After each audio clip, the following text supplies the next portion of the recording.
many things that after it's all over, say, "Oh, I forgot to say that," or "I wish I had said that." I know, and I know you've got special memories. So this is gonna be fun. Okay, are we recording? We are. We're on. Okay, well, this is Mrs. Ellie Castle, wife of David Castle, and she is with us here in Ridge Farm at Fred Major's house today on April 22nd. And we are thrilled to be able to talk about some of her memories of the Castle family and her experiences. So, as an outlaw. Yeah, so we're anxious to hear what it was like to come to the Castle farm. And if you'd like to give us a little bit of history about how you met Uncle Dave and came into the Castle family, we'd love to hear that too. I went to Worcester College in Worcester, Ohio, and in my sophomore year, David showed up. I didn't have much interest in him until later on in my junior year, and then by the time we were seniors, we were going steady that fall, and so it was time to meet the family. So we came to Ridge Farm in his two-seater Piper Cub airplane and landed in the cornfield. I never knew that. I never knew he flew. He was in this flying club, and so he could go in this two-seater, if you can imagine. I mean, it's almost like today's drone. It's that small. But was that the first time you'd flown? That was the first time I'd flown. And I don't remember much about the visit except that his dad, in his teasing way, pulled me into his lap and said, "I want to know how much land your family has." And I said, "Well, they have a house in a backyard." And it was like, oh, well, that's okay, you know, and laughing and jolly. So that was the first visit. I loved it. I remember just feeling very comfortable and loving it. The second visit was after our graduation, and George and Ruth came to the graduation, and then a couple days later, I went to the farm, and unbeknownst to me, I got a diamond ring. At the farm? At the farm. Ah. At the farm, under the tree in the front yard. No on the blanket. The apple tree? No, I don't think it was the apple tree. Okay. But his mother and dad knew about it, and so this is the story I think many people know, is that she, in the drawer, I stayed in the front room, and in the drawer was a little present, one for each day, that I could use like for my hope chest. Oh, isn't that just so precious? Yes. And so just from the very beginning, I felt really welcomed and part of the family. Then we spent one summer here. We were transitioning from the divinity school to some classes in Washington, D.C., and so he needed to earn some money. So he went and became a contractor. And at the same time, Dorothy was there. Both of us were very pregnant. I was expecting Sherry in December, and she and Steve in January. So we had this little thing going between us, you know. Right. I really don't remember doing a lot of work, but I must have. I think I did a lot of with the garden. They're all such good cooks, and I had no clue about how to cook anything. Is that right? Oh no, I never cooked a meal until I was married. And David and I both lost 15 pounds in the first 3 months. So you didn't have McDonald's to go to back no, then. And a hamburger and hot dogs. And so, but the thing that I do remember, and Ruth always did everything easily. I mean, it wasn't like we ever worked hard. Somehow we kept it clean. We had cooked all this food. Mm-hmm. But at the end of one day, we'd say, "Well, let's see, we had fried chicken yesterday, so we'll have steak today. Well, let's see, we had steak yesterday, so we'll have chicken tomorrow," to know what to get out of the freezer. Right. And I just never had eaten like that. You know, I grew up in this is the other thing, is I have one sister, so there were four of us. Mm-hmm. We lived near Pittsburgh, so it was in a kind of a small, almost urban area. So to come into this huge family on the farm was just, almost overwhelming, but I loved it. Did you? I just loved it. And so that whole summer was a chance to be in on other wider family people coming, people from mostly Ruth's sisters' families coming in, right, and as well as all the stuff that was going on. Right. And David was running around playing his trombone at at little meetings, which it was new, kind of a new thing. So it was a really rich summer, and to think that they just let the two of us come or the three of us come actually, and just enter into their life. You just sort of entered into it easily. So that was a important time in an early marriage, with regard to the family. Right, and then you moved. Where did you move from there? Then we moved to Richmond, Indiana. Okay. Okay. Yeah. Huh. So when you came that summer, were there 2 or 3 of the older kids were married? They were gone, weren't they? That would have been... Nobody else was, there except... no one else was there. They all left. Oh, right. Okay. And of course we saw Mary and Bill a lot. Right. More than anybody else. Right. Yeah. Let's see. So what do you... Was the Quaker... you growing up in Pennsylvania, I'm wondering if you didn't have more understanding of the Quaker faith? None at all. Really? I had never known a Quaker. I had never read about a Quaker. I had no clue. Interesting. In that. And it was, I guess I can share this. In my junior year, after David and I had, we met actually because we were in the Queen's Court. We were selected, and so we were kind of thrown together. We just began kind of going out together. And I had really a conversion, almost a Paul Damascus thing, in which the next morning after this huge night, the whole world looked different, just like George Fox describes, Right. And I keep wondering if, in a way, that was preparing me for this Quaker, because it was the belief of Quakers that God was just in everything, everybody and everything. That's it was so exciting. Yeah. And he began giving me some readings on Quakers. My family, who were Presbyterian, I grew up in the Presbyterian church, very active, and it was like, you what? Yeah. I remember my mother saying that my aunt Esther, an older woman, had said, is she going to be able to wear lipstick? So they had this vision, of playing Quaker. Right. Well, it never happened. So my first experience with the Quaker meeting would have been at the old meeting house. So it was when you came to Ridge Farm. And I just remember it being dark and not particularly compelling, but okay, but not. It was sort of learning about how this religious life was lived out, in here. Right. Let's see, what else can I say about that? Is there the stuff for the grill? Did I set that in there in that little silver box? Boy, I don't. We don't need it. We'll get it in a minute. Here it is, Uncle Fred. Here it is. There you go. If you're going to use my grill, I want you to break this in. All right, I'll tell Steve. Lunch is coming. Just a little castle flavor. Yeah, right. But I really felt like I had come home when I found. Oh, absolutely, absolutely. And then when we lived in Richmond, that was the headquarters for the French United Meeting. So that was a huge education. Is that when Uncle Dave was pastor there? He went there as associate pastor and youth worker, and we did that for 3, maybe 4 years. Right. And then the other minister resigned, and after a great deal of soul searching, they hired David as the main. But he was only like 32. It was like, oh, he's too young. And he's got these active little kids. By that we just had 2 at that point. Yeah. And it was it's a large building, a large meeting house, because it was originally for conferences. And at the parsonage was 5 bedrooms with beautiful woodwork and all like that. Yeah. And they were saying, they got these young kids, they're going to ruin the woodwork and all this stuff. But they hired him anyway. And I bet they were thrilled. And it was a good move, yeah. For the most part.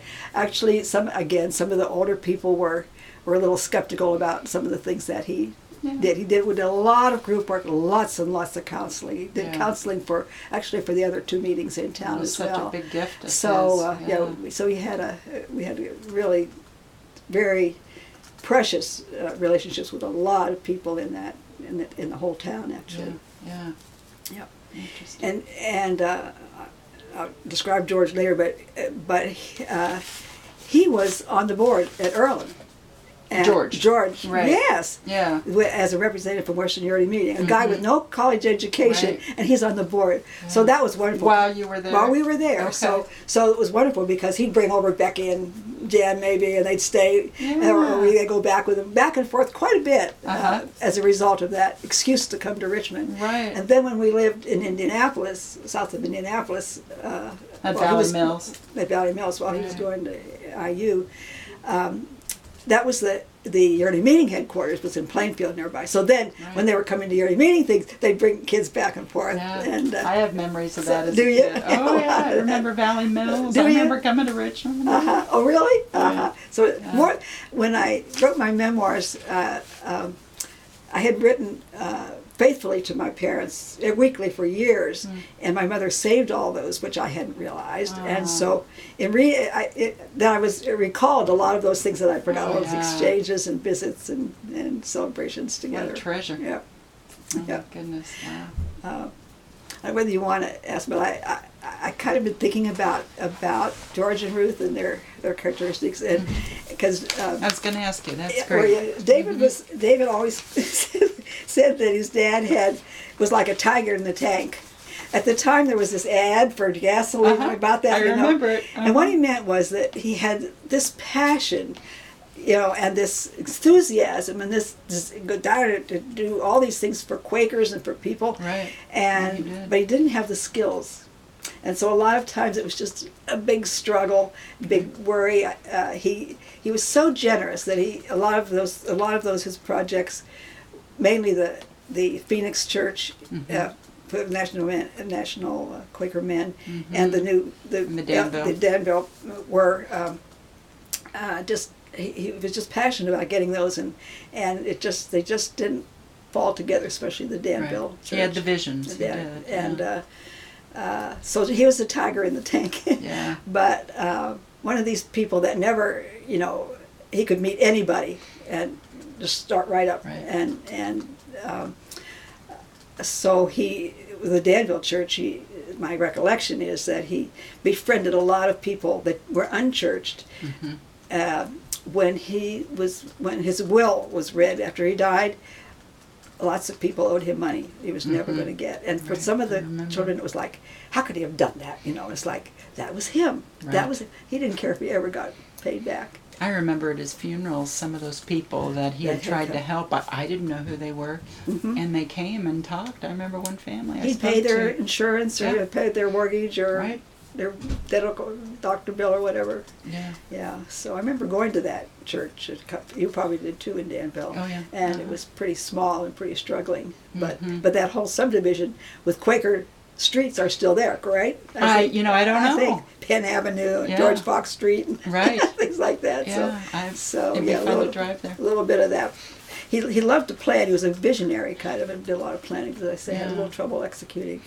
And then, of course, his teasing and his quotes and his, and his just. Do you remember him that way when you first met him? It sounds like your first introduction. He was very gregarious and inclusive. Inclusive. Was that your sense? Yes, very much so. Yeah.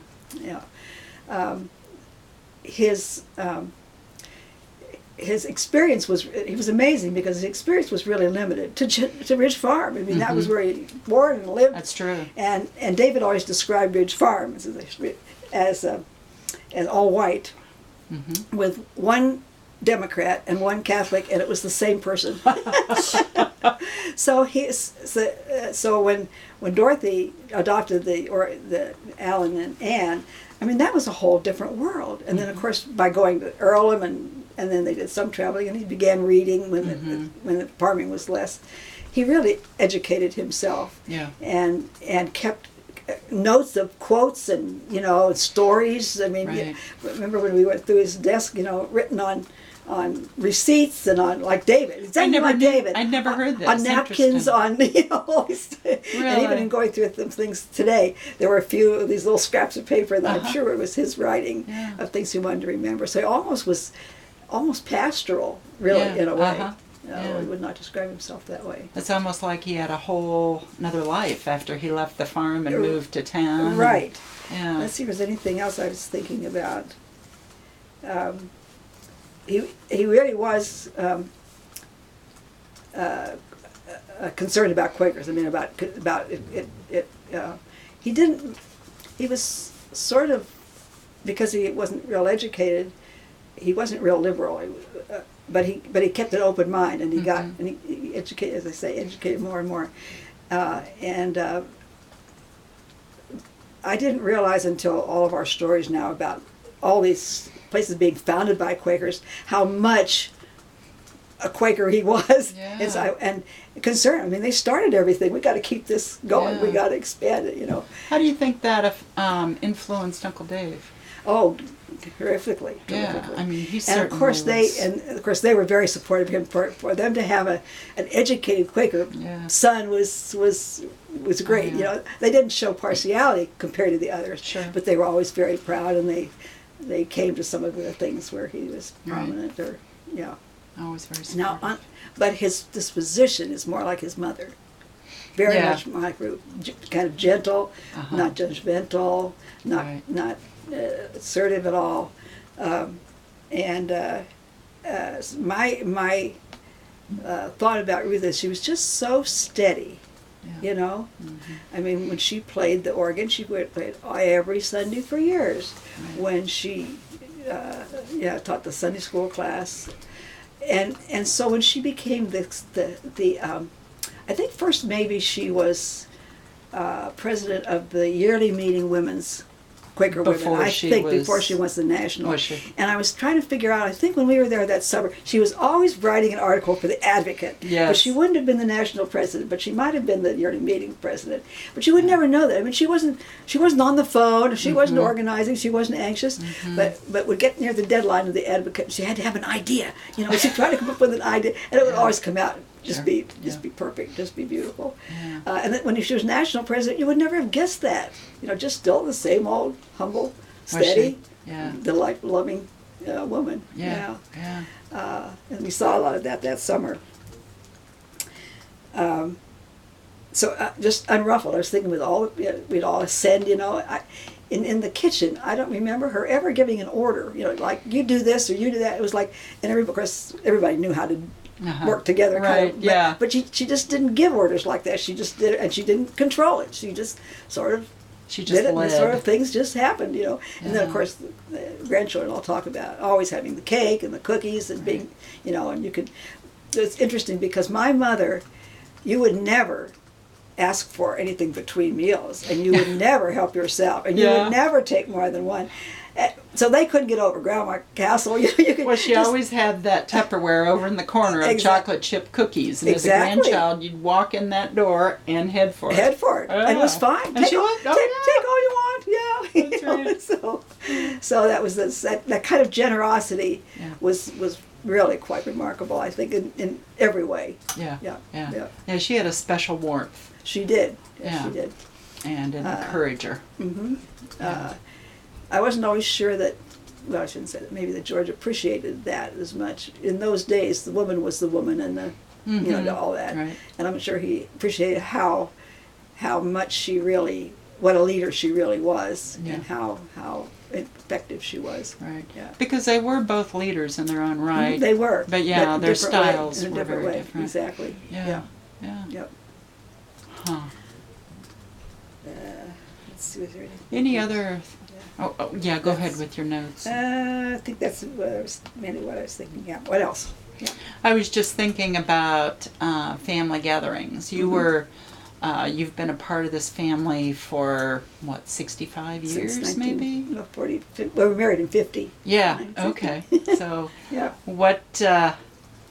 What do you remember about the family gatherings? Maybe at Christmas time or family reunions in the summer. Christmas was the big thing. Yeah, it always was. And so different from the ones I had grown up with. We lived in a town with my father's relatives. They were all steel mill workers, not educated particularly. And at Christmas, we kind of went to each other's houses and looked at what we got, and we didn't have much of a meal that I remember. Thanksgiving was a big time, family time. So then we go to the Ridge Farm. Oh my gosh, food and hilarity and lots of people, lots of children, because all your cousins were the same age, and everybody was happy. I mean, well, you kids cried, here and there. Sure. Yeah, I'm sure there was a Had bit of your moments. kid chaos. But it was interesting because we would not have missed that for the world. Yeah. And so we had to work it around my parents who wanted to have Christmas with the children. And On so, Christmas Day. No. So they would come and maybe we couldn't leave to go to Ridge Farm until like Christmas Eve or Christmas morning. We had maybe Christmas. One time I remember we had Santa Claus come because we're having Christmas a day early. So Santa Claus came all dressed up with the presents because so that On Christmas Eve yeah, or the day before. Right. Yeah. I always sensed there was just a little bit of feeling. My parents never said anything, but you could sense that they said, well, you know, how come you have to go there? Can't you give us more time? And it wasn't, they had no idea how very different it was. Right. And it was no fault of theirs. It was just so much Sure. more exciting and different Right. and wonderful. So Christmas was big. The thing I was thinking about Ruth is when you were little, somehow the girls always got a dress. I forget what the boys did. What did they get? Maybe a toy. You mean her children or the grandchildren? Your grandchildren. Right. And but she always had the right size. I mean, she hasn't seen them for months, and she always had the right size. How did she do that? They were all. She had gone to one store, bought them all in the same place. I got this one for Jen, this one, and they're all wrapped the same. And that was so exciting to get those. But how she did that for all of you, I don't know. And then of course later it was just money, and then it was the cards with the money, with the questions from Grandpa that were a little bit scary. As the older you got, the older you got, scarier. Yeah. Because he expected that was interesting, wasn't it? Because he sort of expected certain answers, and yet there wasn't. It was a feeling of maybe I should know this or it's embarrassing, but whatever your response was, it was okay. He didn't make you feel like, well, that was not okay. You know? Because you had your moment in the gathering after dinner where everybody would read their letter. Absolutely, to and everybody. Was what, well, $5 in there or $2 something like that. Or, And for adults, it would be money. Yeah. But the question would be, why did Jesus die on the cross? At least asking this to a 15-year-old. It wasn't maybe quite like it, but it was a question that they hadn't even thought of, much less knew the answer to, So I'm sure that must have been kind of scary, It's like, a little nervous. But for the money, it was worth it. I'd probably. and it was, I don't remember ever that we went to church or anything. It was mostly at the house. I don't remember that either. On the farm. Do you have much difference, do you have a lot of different memories from celebrating Christmas on the farm, from celebrating it when they moved to town? I mean, of course, the house was smaller, so that's and you were all more grown. You grew up a little bit. The difference was, the only difference I can think of was that after dinner and we usually did dinner at noon or 1 o'clock, and then we had the presents, and then and you guys go out, into the horse trough or the barn or wherever you were going. Right. In town, there wasn't a place to go. Right. So that was a little. I don't remember exactly what you did. We'd go back into the back bedrooms and play. And then more in the house. My generation, the girls, we would put together skits. Do you remember that? Oh yeah, and they were so silly, and we thought they were so funny. And you guys were very tolerant. Oh, we were. Oh yes, we look forward to those. We're appropriately encouraging. That was great. You girls were just really. That was such a special relationship you had. Yeah. And I'm sure that was probably the best part of your memory, maybe, of that. I don't know. Oh, yeah. Well, I don't really remember Christmas on the farm. Don't you? I think I was about 5 when they moved to town, but I certainly remember them after that. Yeah. Because you were at the farm a lot of other times. Yes. Yeah. And I don't remember going back after that summer. We might have gone back for a reunion or two, but it was mostly Christmas, I think. Yeah. Yep.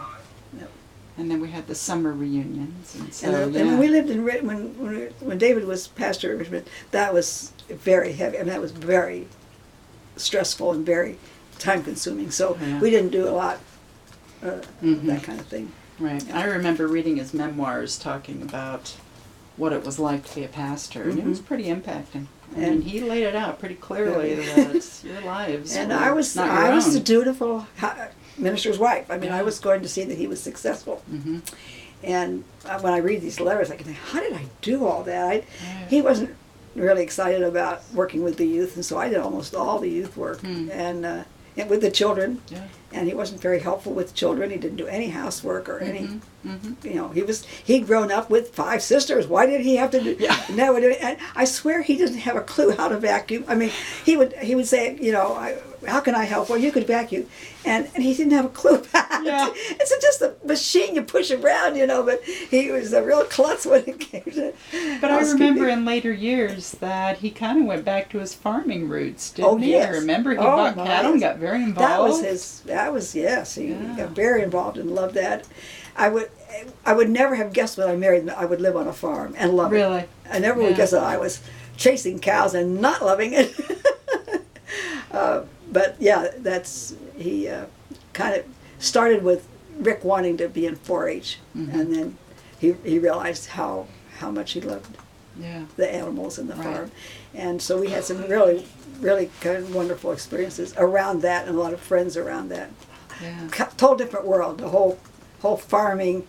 He raised purebred cattle, so we showed that whole Yeah. another world out there in the barn, you know, when Right. it's below 0 or 110 or whatever.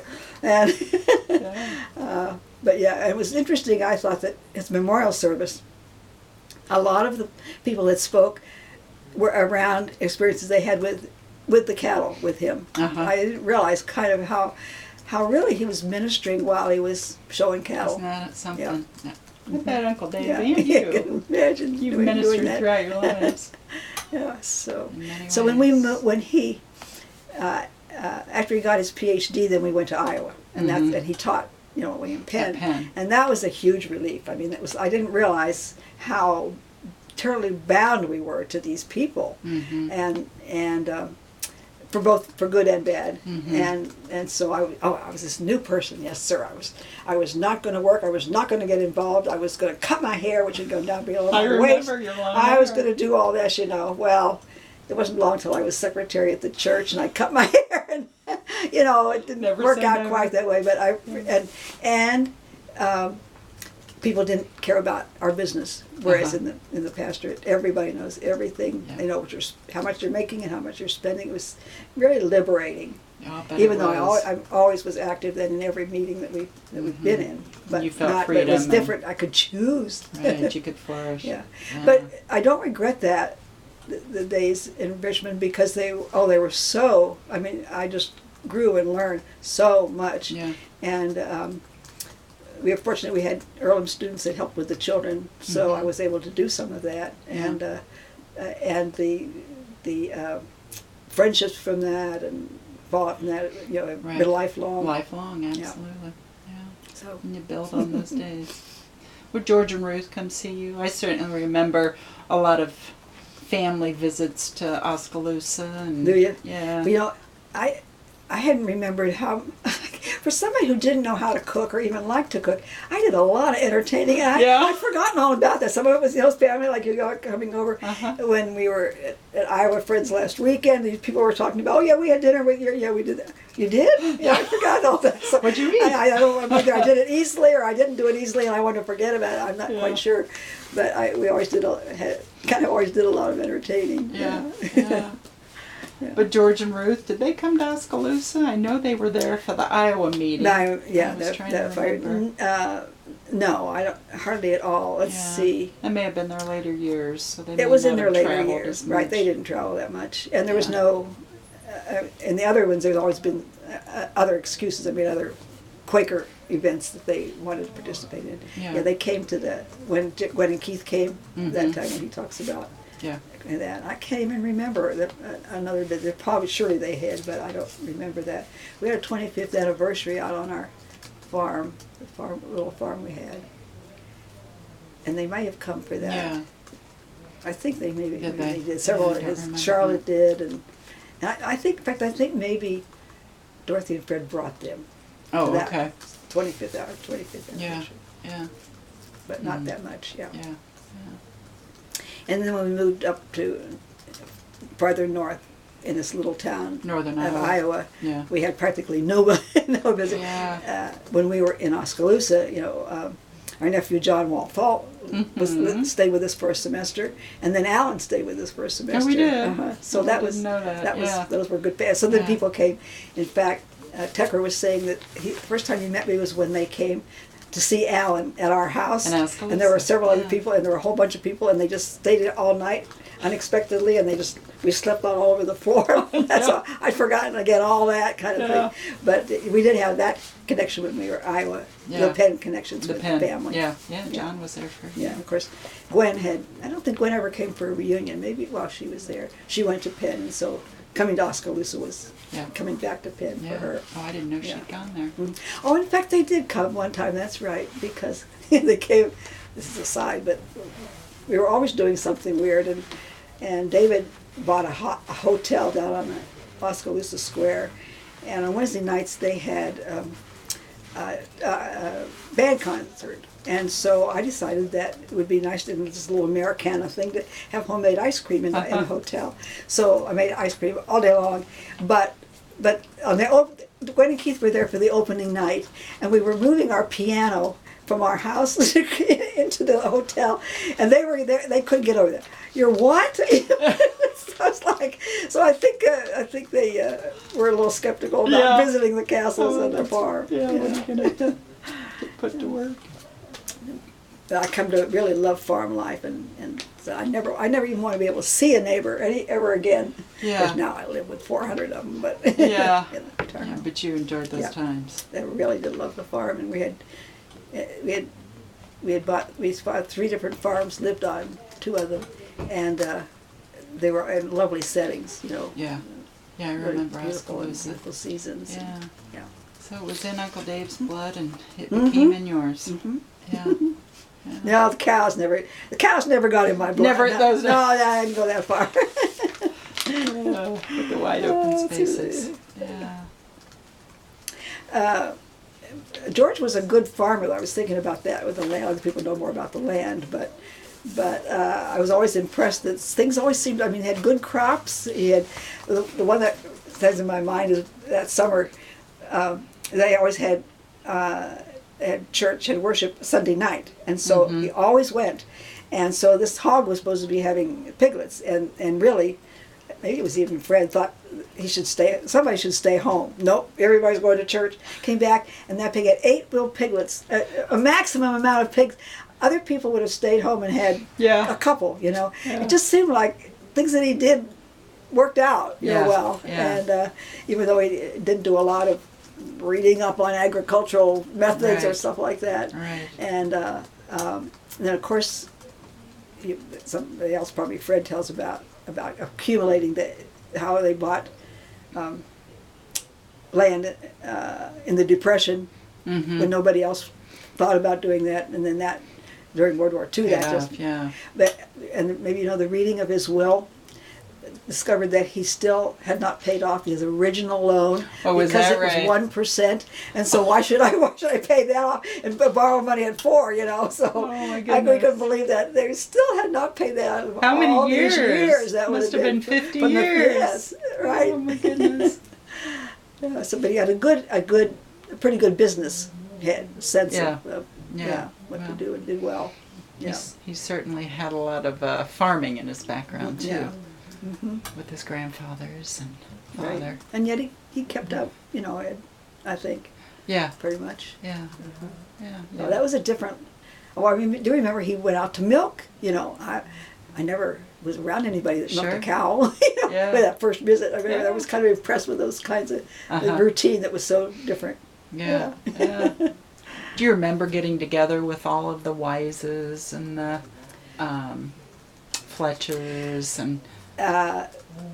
Everybody always came to the farm. I was thinking about that. I mean, I never went to Evansville to the or Champaign or Champaign. Yeah, they all came to the farm. But yes, and David was good friends with Don Wise, so they were often there. Yeah. And those were summer times when we played the croquet and had the picnics, pretty much.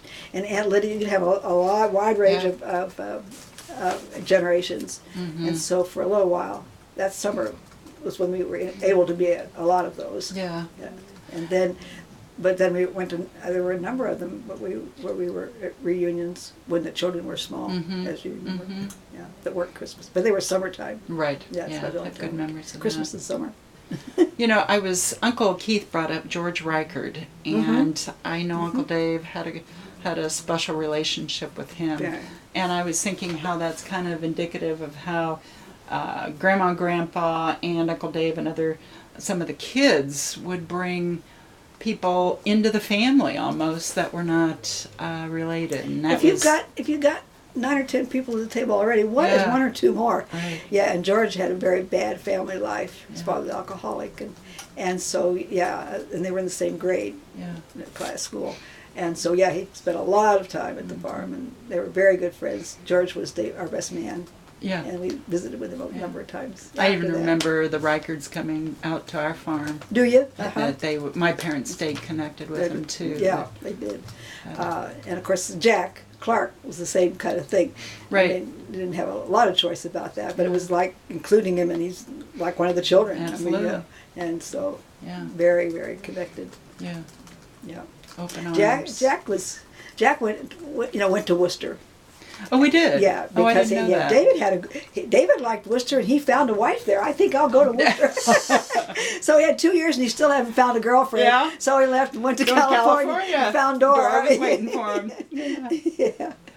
Yeah. So those were about the only.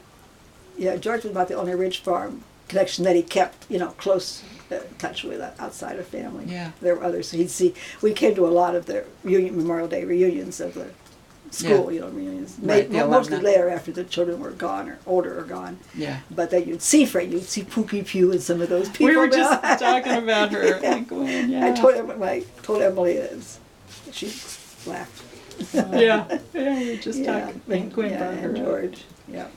Yeah. Alumna was certainly, and still is to some degree, a big part of this family's life to go back and celebrate their high school days. And I would tell people I was going reconnect. back to, we went every year, it's like, going here, you have one every year, we have one 5 years, every 10 years, Right. Because there weren't that many people, they were visioning, I graduated class of 210, classes like that instead of 10. Right, yeah. Yeah, it was always still is Memorial Day weekend. And Yeah, I remember you guys would all come. It was like a mini reunion. It was. Memorial Day of course, weekend. stayed out at Mary's a lot of those times. You did, and Aunt Dorothy's and Grandma and Grandpa's, But we stayed more at your house than anybody else's, I think. Yeah, very good memories of that house, of that breakfast. For some reason I remember breakfast there. Is that right? I don't know why. Sitting at the big dining room In the table? big dining room, yep.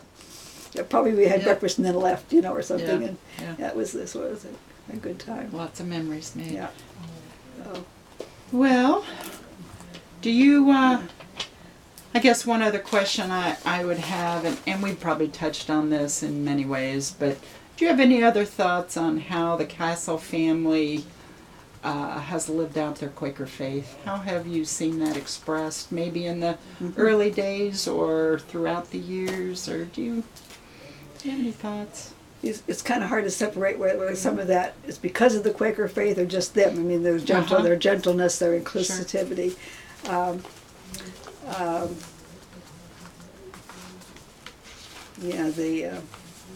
I didn't have a whole lot to compare it to either. Now I've been in unprogrammed meetings or met a variety of kinds of friends, and so I have some comparison. Sure. But I didn't at that time.